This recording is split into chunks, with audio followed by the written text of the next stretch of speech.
They thought he was broken. Storm, once a national hero in the Marion County Sheriff's K-9 unit, had been retired wounded, slower, quieter, just a dog now, a relic of a former life. But something inside him hadn't turned off. It had only gone quiet. Until he stepped inside Maple Oaks Care Center, 3 days into his new role as an emotional support companion. Storm began pacing, circling, tail stiff, ears pinned, his eyes locked onto one spot, a bare off-white wall in a dimly lit hallway, across from room 214, at exactly 2:17 a.m. He began to bark sharp, rhythmic, urgent, not the playful bark of a dog chasing shadows, but something else, something ancient, a warning. The night shift chuckled nervously. Must be a rat in the wall, someone offered. Maybe. He smells mold, another shrugged, but Mike Daniels, former handler and now full-time caretaker, knew better. He knew this dog. He had trusted him with his life more times than he could count. Storm wasn't just barking, he was pointing. Mike tugged gently on the leash. Storm, leave it. But the dog didn't move. Instead, he growled low, steady, his nose pressed to the plaster, his body trembling. The wall looked unremarkable, cracked, slightly water-stained, bordered by a defunct mop closet and an old grandfather clock that hadn't ticked in years. But Storm saw something no one else could. That night, over a bitter cup of vending machine coffee, Mike mentioned it to Sandra, the night nurse. You ever notice anything weird near room 214? She frowned. That wall? Yeah. She leaned back. That whole wing used to be bigger. They sealed off part of it years ago. Said it wasn't up to code. Old management. Mike paused. You think anyone still remembers what's behind it? Sandra shrugged. Place changed hands 3 times in 10 years. Nobody keeps track of what's original and what's not. Back in his room, Mike stared at the wall in silence. Storm lay beside him, ears twitching, breath steady. Something gnawed at Mike's gut, not fear exactly, but the sense of standing at the edge of something enormous. Something that had been buried, intentionally. The next day, Storm barked again. Same wall, same hour. This time, an old man named Mr. Harper shuffled out of his room, eyes heavy with knowing. He looked at Storm, then the wall. Then whispered, "She's still in there." She. Mr. Harper didn't answer, just kept muttering about ghosts, about secrets, about people they never let out. And Storm, he never looked away from that wall. Because whatever was behind it wasn't done waiting. By the 3rd morning, the hallway outside room 214 had become a war zone of whispers and sideways glances. Nurses exchanged tight-lipped looks. Residents clutched their walkers a little closer when passing through. And Storm, unwavering, was still there, sitting, standing, pacing, growling. His focus never shifted. He didn't sniff around like most dogs. He didn't bark at random.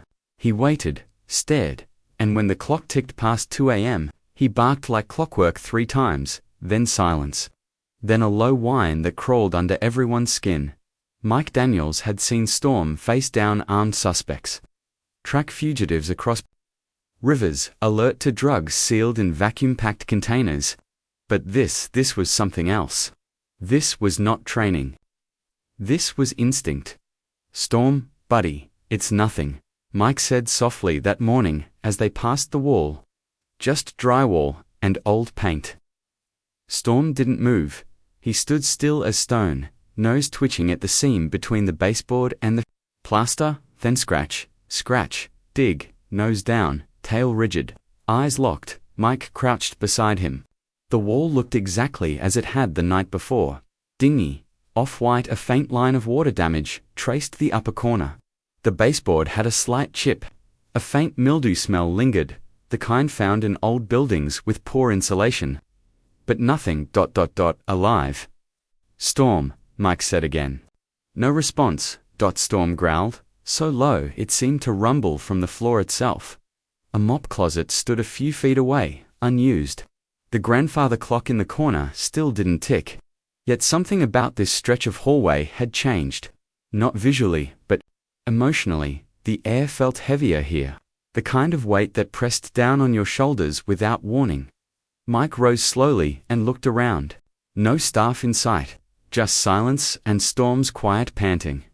Later that afternoon, after filing a vague maintenance request, strange noises, near room 214. Mike sat in the staff lounge, flipping through his phone, scanning articles on canine PTSD, auditory hallucinations in dogs, and phantom smells. Nothing fit. Storm had never done this before. Sandra, the night nurse, walked in mid-shift change, her badge dangling from her scrub collar. Mike decided to try again. "Hey, you said that wing used to be bigger." Sandra nodded slowly. "Years ago, before I worked here. Heard they walled off a couple rooms, said it was cheaper than fixing them." "Did they say why?" "Some mold issues, safety codes. I don't know, probably asbestos." "What's behind that wall now?" Sandra shrugged. "I couldn't tell you. Maybe storage space, maybe nothing.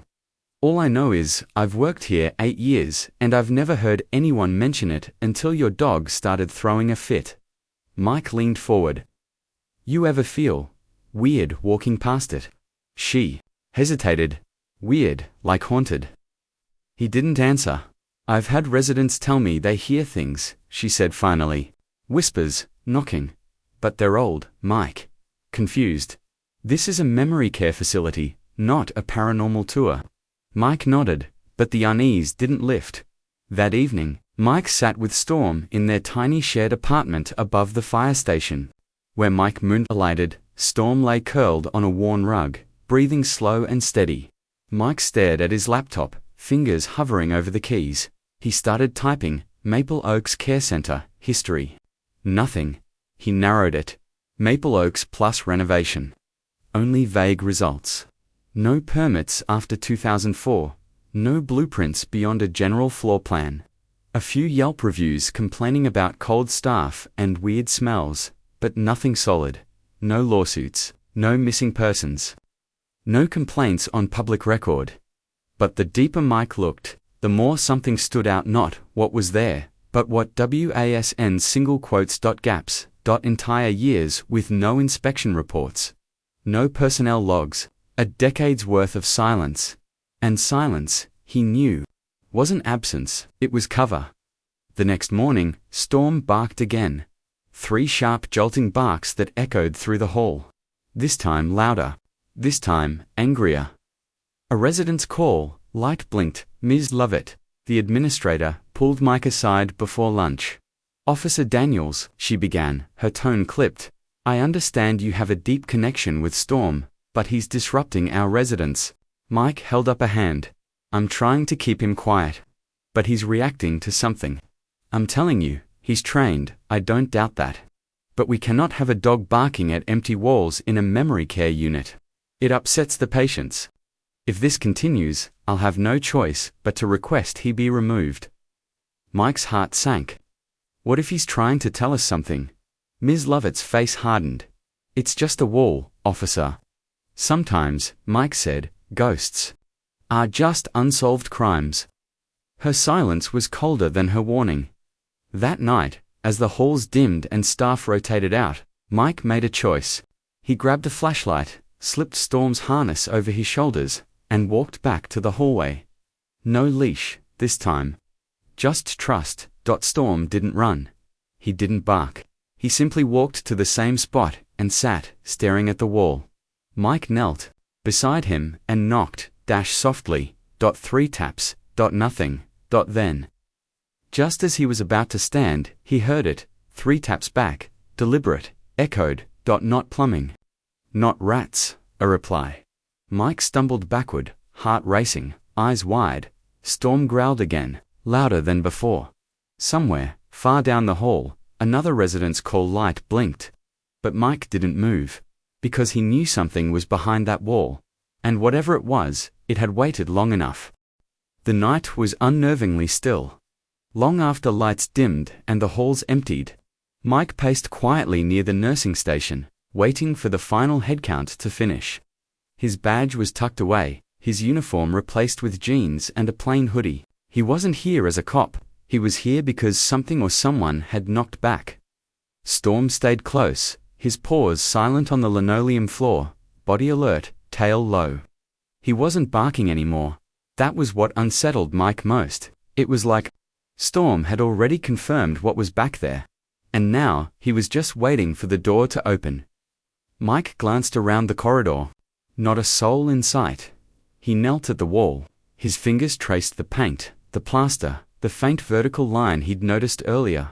He reached into his pocket and pulled out a small multi-tool. With careful, quiet precision, he scraped along. The seam, the paint flaked. A slight indentation became visible, a crack, hairline thin, almost imperceptible. Storm didn't move, but his ears twitched, then scrape. A sudden metallic clang echoed beneath Mike's hand. He froze, and then he heard it. A sound so faint, he thought, at first. He imagined it. A thump, followed by silence. Then, another thump, slower, deliberate. Mike's heart hammered. This was no rodent. No pipe expanding, no structural creak. It was a response. From the other side, he backed away, breath sharp, hands trembling. Jesus, he whispered. Storm let out a deep growl, low and warning. Like a wolf guarding its den, Burke reached for his phone, nearly dropping it as he dialed. 911, what's your emergency? I need emergency services at Maple Oaks Care Center, he said quickly. I heard someone behind a wall, I think there's a person trapped inside. There was a pause. You said, inside a wall. That's right, not a pipe, not wood. 3 taps, like a human hand. Are you in immediate danger? No, Mike said, glancing at Storm, who still hadn't blinked. But someone else might be. 11 minutes later, the parking lot flickered with red and blue lights. Mike met the fire crew at the back entrance, not wanting to alarm residents. You heard what? One firefighter asked. A knock, back and forth. Same spot my dog's been barking at for 3 nights straight. The team, skeptical but curious, brought thermal imaging and ground-penetrating radar. A young firefighter named Cruz examined the readings. There's definitely an insulated gap, Cruz said, pointing at the screen. Roughly 2 feet wide, could be an old utility crawl, but, But what? There's movement, Mike's blood ran cold. Cruz didn't argue, we'll open it. Inside, Storm returned to his place before the wall. He didn't bark, didn't growl. He sat still and focused, as if waiting for someone he already knew. The sledgehammer's first strike rang like a cannon in the quiet hallway. The drywall cracked. Dust billowed into the air. On the 4th hit, a portion caved inward. The 5th revealed a hollow space behind. Mike leaned forward, heart pounding, as Cruz stepped back. You smell that, he said. Mike did. A mix of old metal, rot, and something worse, something human and decaying. Behind the wall was a narrow cavity, barely lit by Cruz's flashlight. At first, it seemed empty. Then they spotted it. A false door, wooden, old, nailed shut from the outside. Cruz pried it loose with the back end of a crowbar. Inside, curled in the corner like a forgotten doll, was a woman. She was alive, barely. Her skin was pale, bruised, her back hunched, shoulders curled inward. Her hair was tangled and gray, falling around wide, terrified eyes. She wore a thin cloth dress, with a 6-digit number stitched onto the sleeve, 309207. An EMT knelt beside her. Ma'am, can you hear me? She flinched but didn't respond. Her lips parted, but no sound came out. Storm, without being told, crept forward. He stopped at the edge of the broken wall, then slowly lay down, his body low, his eyes soft. The woman looked at him, and something shifted. Her face trembled, her lips moving. You came back, she whispered. It was barely audible, but Mike heard it. He felt tears sting his eyes as the EMTs lifted her onto a stretcher. She's alive, one said, disbelief in his voice. How? The hell, no ID. No medical bracelet. No name. Only the number on her sleeve. Mike didn't speak. He couldn't. He just stood there, eyes on the space where she'd been hidden, sealed in for how long? They wheeled her out. The hallway echoed with whispered prayers, stunned gasps, and Storm's soft breathing. Later, back in the break room, Mike sat alone with a lukewarm coffee and Storm at his feet. He stared at the cracked drywall. Room 309. It hadn't existed on any current map, but in the original blueprints, buried online, it was there. Someone had sealed it up, not by accident. Not for safety, on purpose. And whoever did it thought she'd never be found, but they didn't count on Storm. Mike reached down and stroked the dog's back. "You were right," he said softly. Storm didn't respond. He just stared at the wall, because whatever or whoever was behind it all was still out there. At the hospital, doctors worked quickly to stabilize the woman. Her vitals were weak, her body emaciated. They estimated her age somewhere in her late 70s or early 80s. Though her frail frame and sunken cheeks made it impossible to be certain, she hadn't said another word since you came back. Her file, or what little there was of it, listed her as a Jane Doe. No ID, no fingerprints in any criminal or civil database. No known relatives. Only that cloth dress and the number stitched into the sleeve, 309-207. Mike sat in the waiting room with Storm curled at his feet. A nurse passed and paused, nodding gently toward them. "She seems to calm down when he's near." "She knows him," Mike said softly. She remembers when he visited her room later that day, she was awake, propped up by pillows, staring out the window. Storm padded in ahead of him and sat by her bedside, her head turned slowly. A flicker of recognition. "Storm," she whispered. Mike smiled. "You remember his name?" Her eyes filled, and for a second, she seemed to reach back through years of fog. "They said I was dangerous," she murmured. Mike moved closer. "Who said that?" She didn't answer. Her fingers clutched the edge of Storm's harness like it was the last thing tethering her to the real world. "I used to be a nurse," she continued, her voice weak but steady. "I saw what they were doing. The others were too afraid to speak. So, I did." Mike felt a chill. "And they locked you away?" She nodded once, then whispered, "But he heard me." Back at Maple Oaks, Mike sat with the blueprints, annulled ones this time. And there it was. Room 309. A real room, registered in 1994. Removed in every update since. As if the space and the person inside had been erased on purpose. He returned. To see Mr. Harper, the elderly man who had warned him days earlier. "She have gray hair?" Harper asked, his voice shaky. "Real thin, didn't talk much." Mike nodded. "She's still alive." Harper's eyes welled. "You knew her?" "Didn't know her name. We just called her the Quiet Lady. She used to sit in the garden sometimes. I remember she had this far-off look, like she was always listening to something we couldn't hear. Happened. She disappeared. One day, just gone.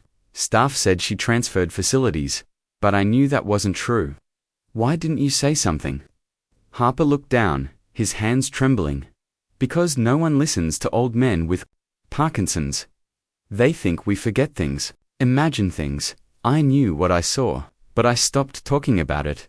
Mike didn't respond, because deep down, he might have said the same thing. Until Storm barked at a wall, no one else noticed. 2 days later, a breakthrough came. The number on Grace's sleeve 309-207 matched a long-defaulting patient catalog from a private healthcare firm called Pharmaco West. The name rang a bell for Mike. He dug deeper.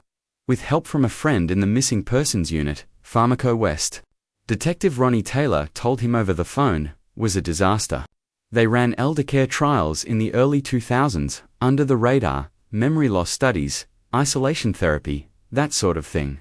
They got shut down after a civil suit in 2008. But most of their files were sealed. One internal memo stood out. Patient 39,207. Grail status, unstable. Reassigned to off-site observation. No forwarding address. Does it list who authorized the transfer? Mike asked. Taylor paused. Edward Kenny, Director of Operations. Same guy who signed the 2009 renovation at Maple Oaks, the one that erased. Room 309. Mike sat in silence for a long time after that call. Storm rested at his feet, ears twitching, eyes half closed but still alert. What did they do to her? Mike asked softly. No answer, just the soft hum of a cheap refrigerator and the memory of 3 taps behind a wall. The next morning, investigators arrived.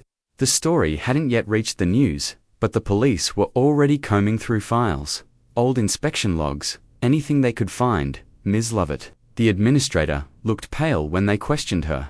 I've only been here 3 years, she said. We had no idea that room existed. It wasn't in any of our documents. A detective with a Boston accent asked, and your maintenance logs? Incomplete, she admitted. We inherited a mess when we took over. Mike believed her. She looked scared, but not guilty. Someone else knew. He went back to Harper. You said you knew she didn't leave. Why? Because, Harper said. I still heard her. Mike froze. What do you mean? Sometimes at night, knocking, scratching, faint, but it was there.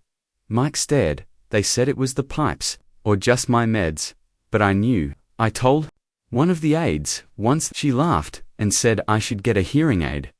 Mike didn't speak because Harper wasn't crazy. He was right. Storm knew it too. That night, as they sat by the window, Mike whispered to his partner, "This isn't over." Storm nuzzled his leg. Whatever came next, they would see it through. The call came on a Thursday morning, just after sunrise. Mike had barely taken a sip of coffee when his phone buzzed. It was an unknown number. Mike Daniels. The voice asked. Yes, this is Agent Cole, Department of Justice. We've been reviewing a case file forwarded by Detective Taylor about a woman you recovered from Maple Oaks. Grace. Mike sat upright. I'm listening. We need to talk in person. That afternoon, in a nondescript federal building on the edge of town, Mike sat across from 2 agents and a forensic auditor flown in from Sacramento. The table between them was stacked with documents files, invoices, scanned memos, all bearing the same letterhead. Pharmaco West. We're not calling it a criminal investigation yet, Cole began. But it's bigger than one woman in a... While Mike didn't interrupt, he just watched as the auditor laid out the evidence. Kenny, Cole said, pointing to a name at the top of a document. Edward Kenny, your renovation guy from Maple Oaks. He didn't just sign off on the wall, he designed it. Mike's pulse spiked, so he knew she was in there. More than that, the auditor said, he orchestrated it. We found a directive internal memo dated 2007. Patient 3D927 has exceeded observation window. Do not reassign. She is no longer compliant. Prepare long-term suppression protocol. Suppression, Mike repeated, the word choking in his throat. Like she was a threat, like she was evidence. Cole corrected. Mike leaned back, staring at the ceiling. She was a nurse. She saw what they were doing, and they made her disappear. That's not all, Cole added. We've identified other Facility 6 across the Midwest and Southwest. All once affiliated with Pharmaco West, or one of their shell firms, or with suspicious gaps in records. Unexplained patient transfers. Missing inspection logs. You think there are others? We know there are. Mike didn't speak. The weight of it pressed hard against his chest. Storm, lying under the table, stirred. 3 days later, Mike was invited to observe an unofficial entry into one of the suspected facilities, Silver Pines Recovery Center. Located near Lake Elsinore, it had been abandoned for years. Yet its ownership had changed hands 3 times without ever reopening. Mike arrived just before dawn. The building loomed over a cracked driveway, its facade crumbling, windows dark, weeds choking the perimeter. A rusted sign near the gate read private property, no trespassing. He stepped out of his truck. Storm followed, nose twitching the moment his paws touched the ground. Agent Cole and his team met them at the gate. You sure you're up for this? Cole asked. Mike glanced at Storm. He's already in work mode. Inside, the air was thick, with mildew and decay, wallpaper curled like dried leaves. Lights flickered overhead. The elevator groaned as it descended to the basement. Storm led the way. He bypassed the first corridor, stopped at a door marked 207, then sat still, focused, just like at Maple Oaks. Cole signaled. The team readied their tools. With a slow, steady breach, the door was opened. Behind it, a narrow tunnel, lined with pale blue tiles and dangling wires. At the end another door, this one reinforced. Storm barked once. The team broke through. The room beyond was cold, sterile, 4 beds, 2 occupied. 2 elderly men lay strapped by cloth ties to rusted frames, 4 bags still dripping, trays of untouched food beside them. Their eyes opened slowly, blinking against the sudden light. They were alive. Barely. Along the far wall were shelves, boxes of manila folders, sealed bags, cassette tapes, each meticulously labeled, each bearing the Pharmaco West logo. Mike picked up a file. Patient 221,034. Terminated. Another colon. Subject 304,980. Transferred to Phase 3 facility. And then 309,207. Non-compliant. Isolation confirmed. No release authorized. Grace. She wasn't the only one. Silver Pines made national news within 24 hours. Photos of the rescued men ran on every major outlet. The nation was stunned. Lawsuits flooded in. Congressional hearings were scheduled. Politicians scrambled to distance themselves from any campaign donors once tied to Pharmaco West. Mike watched it unfold from a hospital hallway, standing beside Grace's room. She was sitting up now, hands steadier, voice clearer. The TV played a news segment about Silver Pines. Her eyes didn't blink. "I told them," she whispered. "When they started putting people in rooms with no locks on the outside. When they stopped giving us names. I told them it wasn't therapy." Mike nodded. "They're listening now." A week later, Mike sat across from Grace on the porch of her new care facility, one that was safe, open, and staffed by people who actually cared. Storm lay in the grass nearby, his eyes closed, soaking in the spring breeze. "Do you think they'll ever be punished?" she asked. Mike considered it. "Some will, others won't, but the world knows now." Grace nodded slowly. "That's where healing begins." Storm let out a soft bark, almost like agreement. She reached down and scratched behind his ears. "He never gave up." "No," Mike said. "He never does." Storm passed away 2 years later. It was quiet, peaceful. He was curled on his blanket beside Mike's recliner, a soft breeze slipping through the window as birds chirped outside. Grace had just visited the week before, sitting with Storm for nearly an hour, whispering things no one else heard. Perhaps memories, perhaps thanks, perhaps both. Mike buried him behind the cabin, beneath a tree that bloomed wildflowers in spring.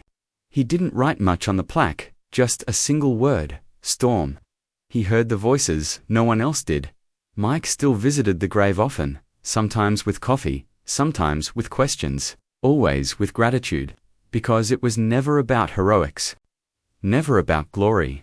It was about listening when no one else would. About refusing to turn away. Today, Mike runs a non-profit called Voices Unheard, dedicated to exposing abuse, neglect, and hidden crimes in long-term care facilities across the country. Their investigations have reopened dozens of cold cases. Their hotline receives tips every day. Their motto is simple: justice starts with listening to the ones who can't speak. And on the homepage, above those words, is a photo of Stormy sharp, ears alert, nose pressed to the floor, because he's the reason it all began. Mike and Grace speak often. She's stronger, now her hair combed, her eyes brighter. She's even testified in front of a federal committee, her voice quivering but clear. She told the world what had been done, how they erased her, and how one dog refused to let her stay hidden. But there's one thing she said that Mike still can't shake. "There are others," she told him one evening. "Before the wall went quiet, I heard them, whispering, crying, scratching. I don't know if they were real or just echoes, but I wasn't alone." Mike believed her, because Grace had never lied. And a week later, the hotline rang. An anonymous voicemail, a woman's voice, raspy and tired. "There's another place out near Lake Elsinore. They called it a recovery center. But people went in and didn't come out. Look for the name Silver Pines. Look for room 207. No name, No callback. Just a warning. Then the line went dead. Mike played the message for Grace. Her hands shook. "I've heard that name," she whispered. "One of the trial sites they never talked about. They called it deep phase therapy. They transferred people there when..." They resisted. Mike asked, "Do you think anyone might still be inside?" She didn't hesitate. "I don't think I know."